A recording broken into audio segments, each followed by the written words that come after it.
Nebraska has won 2 conference games in a row. Now they head to Purdue to face Jeff Brom and the Boilermakers. Does Mickey Joseph's Cinderella story continue, or does Nebraska fall flat and leave Indiana with a loss? Let's talk about it. Hi, I'm Aaron Muller, and welcome to Cobsmacked. This is a Nebraska football channel where we cover the Husker season and team news as it progresses throughout the year. If you enjoyed the video, please be sure to like and subscribe so that you don't miss more videos like this. So before we get into the preview itself, we're going to mention some things that happened in the past week. So Matt Davison, he said last week during the broadcast that he would be leaving the broadcast, and we never really knew who was going to take his spot until this past week. So Damon Benning is going to be the new radio analyst with Greg Sharp. I'm excited for the change. I liked Matt Davison on the call. I liked, he seemed very excited when Nebraska was doing well, but he seemed a little negative when things went bad. But Benning has a way of talking about football. He's been in radio for a while, so we've got the chance to hear him before. It's not like a new guy we don't know anything about. And he has a way of talking about football that I really understand, or he's able to dumb it down for me, essentially. And he talks about the technicalities of the football itself, being a player himself. So it's a refreshing take on the Husker team that I don't think we have had recently. So that'll be nice to hear. Looking at transfer news, Isaiah Garcia Castaneda has entered himself into the portal as of Wednesday, I believe. Mickey said that he wanted the wide receiver 1 spot, and he just wasn't able to make that work for him here. So he had no hard feelings. He's like, that's what the portal's there for. But then IGC's dad kind of talked on Twitter and said that wasn't all the case. You just weren't throwing the ball to him enough. So, you have a mixed bag there. Mickey seems to be a straight shooter any other time. So I think it might just be, two different perspectives on the same situation. But I was kind of wondering on the change itself because of how Tommy Hill was wearing number 2 last week in the game. I think he played on special teams or whatever, but he was still wearing number 2, and there had been talk that he moved to wide receiver. And so you kind of wondered, was IGC injured? Was he sitting out for a reason? Well, it turns out that he was, redshirting, and he's going to enter the transfer portal. Speaking of Tommy Hill taking his number, Thompson has said that he's impressed with how well Tommy has jumped back into that wide receiver position. He has tremendous speed. He is a good route runner, and he has good hands, according to Thompson. I believe that he was recruited at wide receiver to Arizona State, where then he kind of transferred to defensive back. Well, now he's reverting back to that wide receiver role, and it sounds like, at least in practice, he is flourishing and doing well there. Whipple said that he's still deep in the rotation on defense, so if they do need him back on the defensive side of things, they can pull him back at any time. But he did say that maybe after the bye week we'll see him a little more. That doesn't necessarily mean you won't see him at a wide receiver position this week, but I don't think we'll see him in a heavy rotation until after that bye week. Looking at injuries, so Fedoni's out for the season again. Mickey said he won't risk injuring him again when he's only at 85%. He said he looks good and everything's fine, but he's going to be the one to tell us when he's ready to go, and it doesn't sound like that's going to be this year. So there's no news on Omar Manning. He left the game last week really early with another injury, and although his Twitter doesn't have me leaving, it doesn't leave me feeling optimistic that he's going to be playing this week. There hasn't been any word one way or the other, so we don't know for sure. Reimer and Quentin Newsome have been said that they will travel, they will suit up, they will be at the game, but they're going to be a game time decision. So that'll be a huge loss if either one of those guys isn't able to go. Specifically Reimer, he has been the top graded, I believe last week he was the top graded linebacker in the nation, period. So if either one of those guys is out, we're going to struggle. The guys behind them have shown that they can, fill in decently, but to not have those guys to even be out there at all is going to be a huge punch in the gut for the Huskers. Now we're going to jump into the Week 7 preview against the Purdue Boilermakers. Kickoff is at 6:30. The game should be on Big Ten Network. It's in West Lafayette, Indiana, and the weather for the game looks like it should be mid-50s. There could be a little breeze there, but it doesn't look like it should be too impactful, so it should be a good game of football going on there. Looking at Purdue, they are in the Big Ten West as we are. We're actually tied with them, three-way tie between them and Illinois and Nebraska. They're sitting at 4-2, 2-1 in the conference, and their 2 losses are at a combined 7 points. So that includes their season opener against Penn State, who is still undefeated at 5-0, and the other loss was 3 points to Syracuse, which I believe they're also undefeated. So their 2 losses are against undefeated teams, so you can't really knock them for that.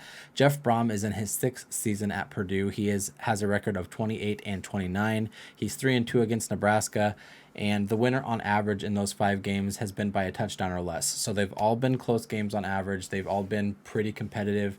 And Jeff Brom's kind of making a name for himself as being able to knock off, big teams. Like he beat Iowa last year when Iowa was having their big run last year. He's just kind of been known to be taking teams to the wire. They beat Minnesota 2 weeks ago, and Minnesota was very strongly considered to be the best team in the West. So he, as a coach, seems to know what it takes to beat big teams, but they're at an advantage in this game. They're favored in this game, so you wonder if maybe he'll overlook Nebraska a little bit, but I just don't think so. He has a winning record against Nebraska, so I don't think he overlooks anybody. Looking at their offense, so they're traditionally a pass-happy team. They've kind of always been that way since we've known them in the Big Ten. They throw it a lot, and they're going to stick with that. They throw it on 63% of their plays. That's the third most in the Big Ten. Might be in the country, actually. They also kind of have a running backs situation. So they have 2 running backs that are going to be out. They have senior King Daru, who, awesome name, by the way. He will be a game-time decision. He's been out the last 4 games with a calf injury. Doesn't sound like he's going to go, but, he could show up and he could play a few snaps here and there. You have junior Dylan Downing, who also will not play. He injured himself last week in the game. And so that leaves freshman running back Devin Mockabee, who will more than likely be the guy to get the majority of the snaps. He has been serviceable when he has come in, but he's only averaged 10 carries per game prior to this point. So if he's kind of being the workhorse, if he's kind of being expected to carry, 20, 30 times, that could be an issue for him.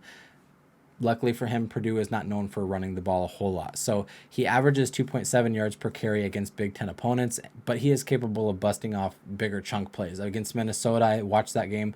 He doesn't just go down after getting hit. He does bounce off tackles pretty easily.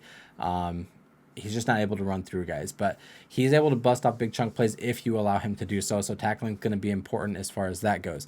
Looking at their passing game, that's led by their 6-year senior quarterback, Aiden O'Connell. So he's been there for a long time, and he has a lot of experience behind him.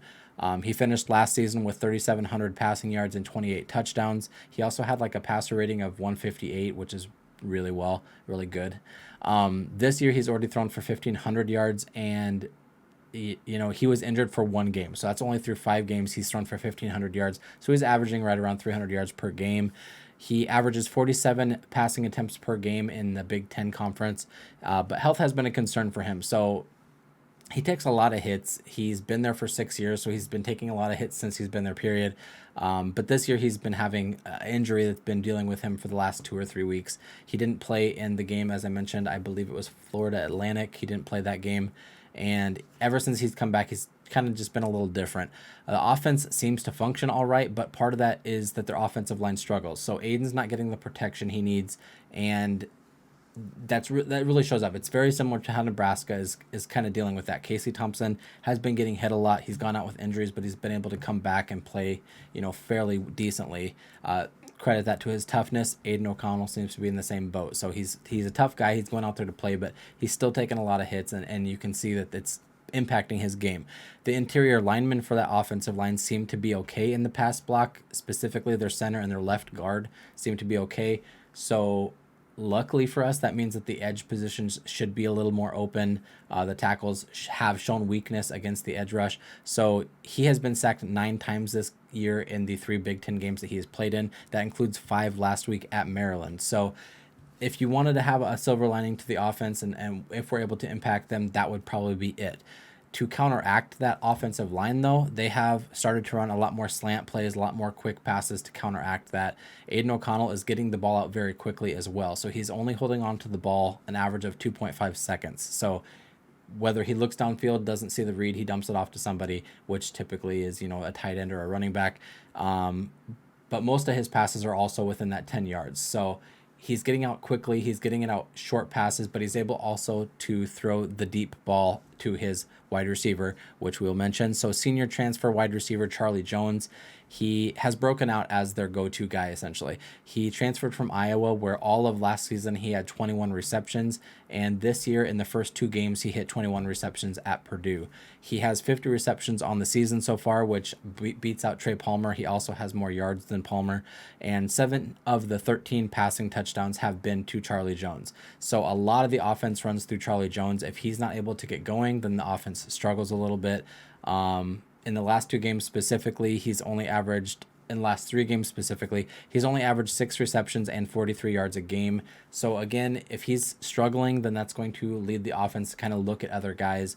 I don't know if that's because the teams are starting to lock onto him. In the first 3 games, he was up going over 100 yards and a touchdown at least in every game.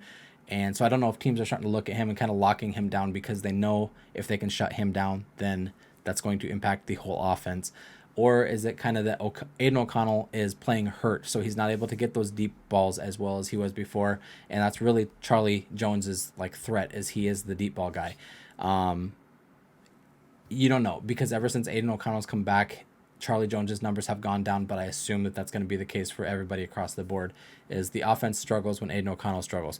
But that has opened the door for senior tight end Payne Durham to come in. He has 28 catches with 3 touchdowns. He's a big guy also. He's 6'5", he's 255, and he's hard to bring down. There was a play against Maryland, which I believe is going to be the longest offensive play that the Purdue has, and he got hit, 25 yards down the field, but he dragged the guys for 25 more yards. So he does not go down easy. It's going to take multiple guys to get there, so you need to make sure that you're tackling well, your form's good, you're taking good angles, because he's going to, bounce right off of you if you do not take a strong tackle against him. There's no launching against this guy. You got to drive your feet and take him down.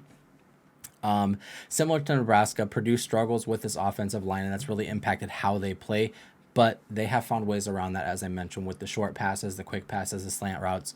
They're averaging 32 points per game and 300 yards passing per game, along with 100 yards on the ground. So as I mentioned, they're missing 2 of their running backs, but Maccabee has been serviceable in that regard and really hasn't slowed them down at all on offense.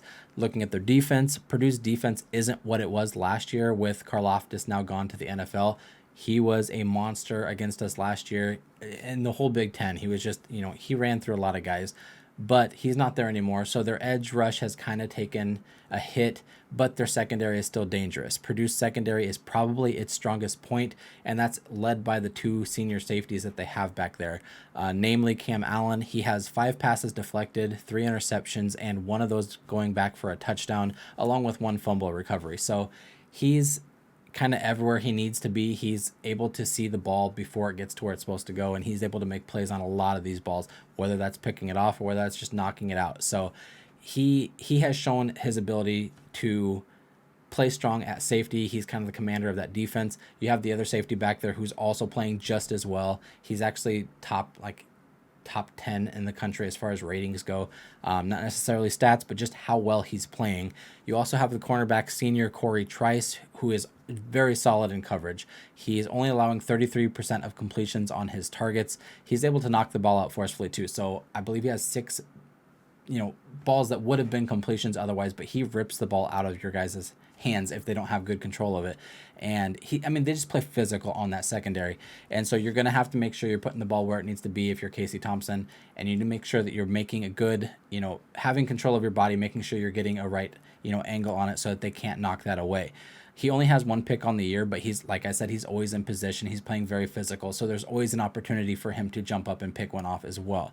He'll more than likely be the guy that's on Palmer all night, so I'm assuming that we're going to hear his name, Corey Trice, quite a bit. Nebraska may also remember linebacker Jalen Graham. Last year, he picked off Nebraska twice, one of those going back for a touchdown, and he's kind of been quiet this year. He hasn't done a whole lot stat-wise, but there's always that threat there. If he did it last year, he proved more than likely he could do it again. And Casey has shown the ability to overlook a linebacker that's just kind of sitting down on the coverage, and the linebacker jumps up and picks one off. So that could be a thing that we see pop up in this game as well, even though he's been quiet, as I mentioned. So notable on the defense, there's a notable missing guy. So you have senior safety Chris Jefferson will also miss the entire game. I believe he's taking mental... He has some mental things going on, so he's taking the game off to kind of deal with that. But he is a major impact player on that defense as well. He has 2 interceptions on the year, with one of those going back for a touchdown. So you don't have that guy out there. You have the next guy up, which I mentioned. Cam Allen is playing really well at safety, and the other guy back there is also playing well at safety. So your starter guy back there, your main guy back there that has 2 interceptions on the year, is no longer back there, but you still have to worry about that secondary. The defensive line is not so much a threat. As I mentioned, Karlaftis is gone now. Their pass rush isn't as good as it was last year, but it's still there, especially against our offensive line and how bad that has struggled this year. I hope that kind of goes strengths on strengths. So their interior guys seem to be the best pass rushers they have, and luckily for us, Trent Hickson seems to be the best offensive lineman we have. So hopefully he'll be able to hold that up there. But our tackles they have struggled so bad this year that you never know what's going to pop up in that regard. Looking at their special teams, so they have senior kicker Mitchell Finneran. He is 5 for 7 on the year with a long of 43 yards. Their punting is just really average. It's 38.6 yards per punt. He's just as likely to kick it through the end zone as he is to pin you deep. He doesn't really have the accuracy that a lot of guys around the Big Ten have. The punting game is not going to win them any games. Their kicker is 5 for 7, so he could or could not win. They've had some struggles with the kicking game this year. So it's really nothing to write home about. So we're going to get right into the keys now for the game. So these keys are going to be important in the order I give them. So number one, obviously the defense is going to be important as a whole, but more specifically, I think the defensive backs are going to have to play well in coverages. Both your cornerbacks and your safeties are going to have to play well. They're going to test guys like Malcolm Hartzog early. He is a freshman. He's been tested the last couple weeks, and he's given up some big plays. So they're going to go back there early in the game. They're going to test him to see if he's going to give up those big plays again. And he can't do that. If he does give them up, he needs to shore them up and bring them down quickly. But he just has to shore them up. We've seen him in the last half of the last game. He had an interception go right through his hands. He was in position, went right through his hands. I don't think he's going to let that happen too many more times. But he also has to be good on the coverage every single down. He can't let a big busted off play go and then intercept it next quarter. He has to be consistent because they're going to test him early. And if everybody on that defensive side can play good in coverage, that's going to force Aiden O'Connell to hold on to the ball. Even just an extra second back there in the pocket is a lifetime for a quarterback. That's going to feel like so much pressure building in that 1 second, and that's going to open up a big night for the pass rush, which was why number 2 is going to be pass rush needs to get back to Aiden O'Connell. He cannot have a clean jersey even through the first quarter. He needs to be getting hit. If it's not a sack, you still need to be taking him to the ground. While O'Connell still performs decently under pressure, he's also bound to make mistakes. I have mentioned that the defensive backs can force him to hold onto the ball a little longer if they have good coverage, and he has shown that if he has to hold onto that ball, he's going to struggle much more than he would otherwise. Like I mentioned, he's holding onto it for an average of 2.5 seconds. If he stays under that 2.5, he only has 2 sacks on the season with no interceptions, and he has, I believe, like a 73% completion rate.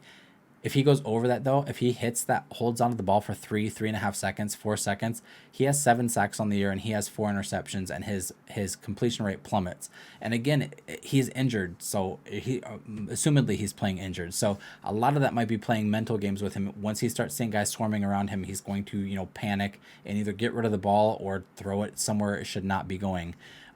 Since returning from injury, he has been just not being efficient as he was. There isn't really a backup option either. So they had their backup guy transfer out. He's playing for a Pac-10 team, I think, Pac-12 team, but they really don't have a backup that's serviceable to come in and take O'Connell's spot. He is a 6-year senior. You can't really replace that kind of experience, if your guy goes down. So he's out there. I'm guessing he's pushing through some things. As I mentioned, he's a tough guy, but he has thrown 3 interceptions in the last 2 games because he's fighting through that.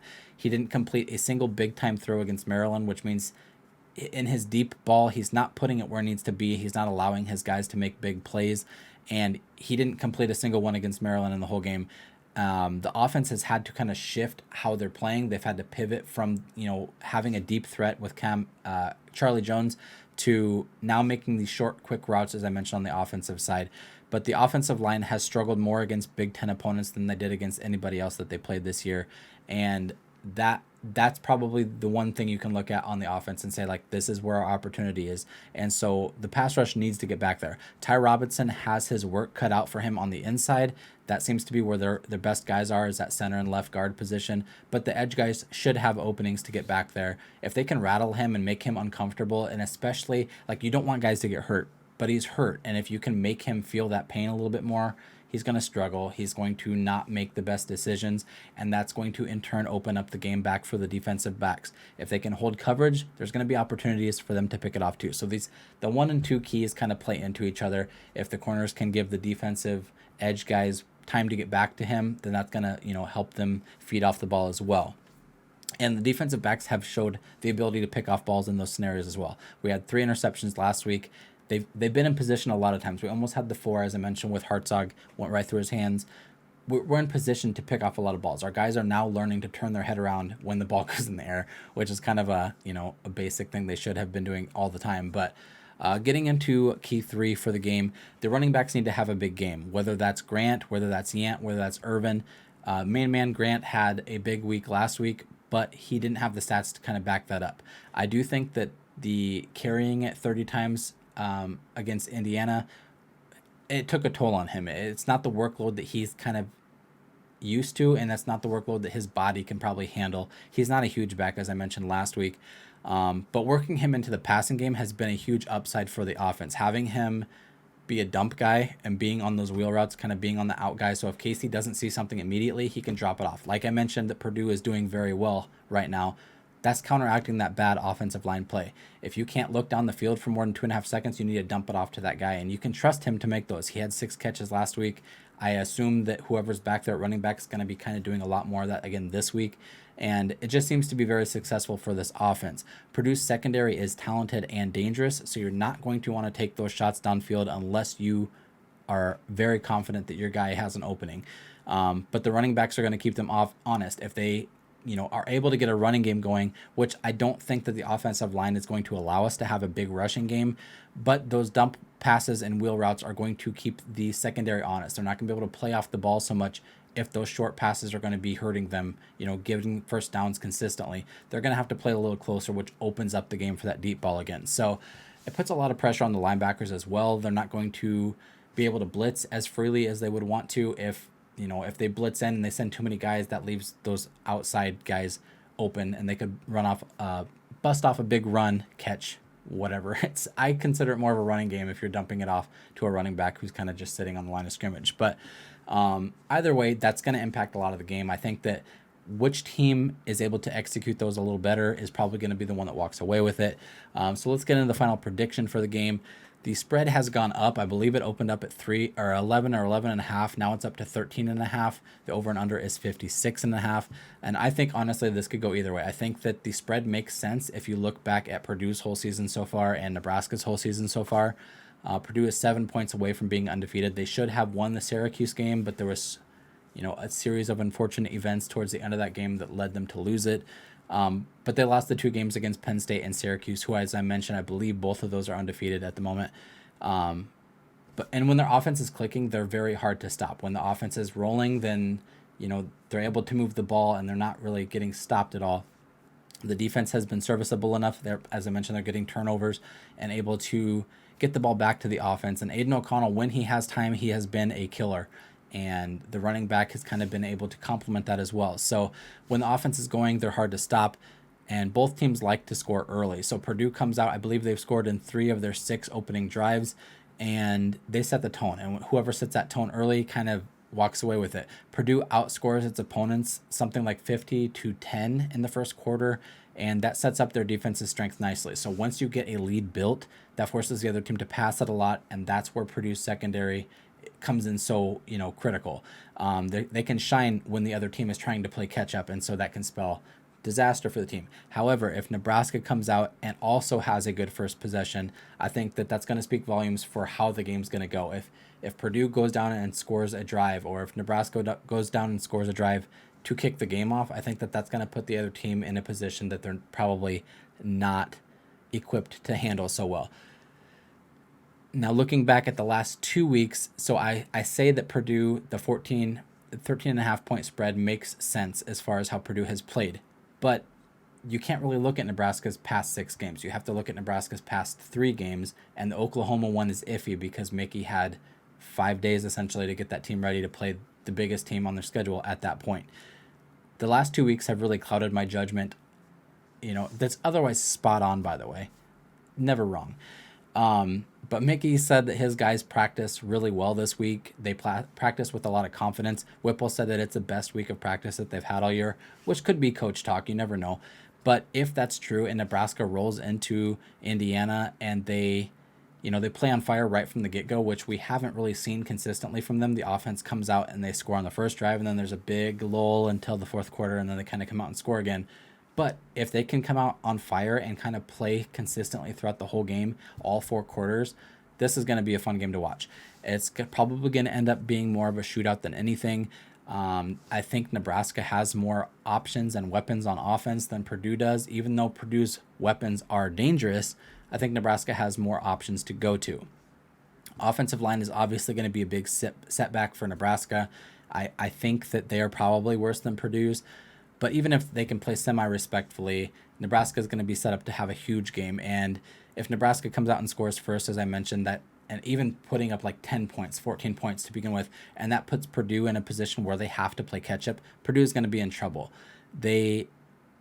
O'Connell's been banged up. He's susceptible to being sacked. He's susceptible to getting hurt again. And if he goes out, then that could really, put a dent in their offensive efficiency. And the turnovers have started to show up in the last 2 games. And if Purdue is forced to play from behind, I think Nebraska has a really good chance to win the game. With that being said, my predictions are based more on a best case scenario thing. So like I just laid out, if Nebraska is able to go up 7, 10, 14 points early and Purdue has to play catch up, I think that Nebraska has a good chance to win. So I'm going to say, give me Nebraska 38-31. I think I've picked that score multiple times this year, but that just always sounds like a good number. Both teams have a lot on the line with this one.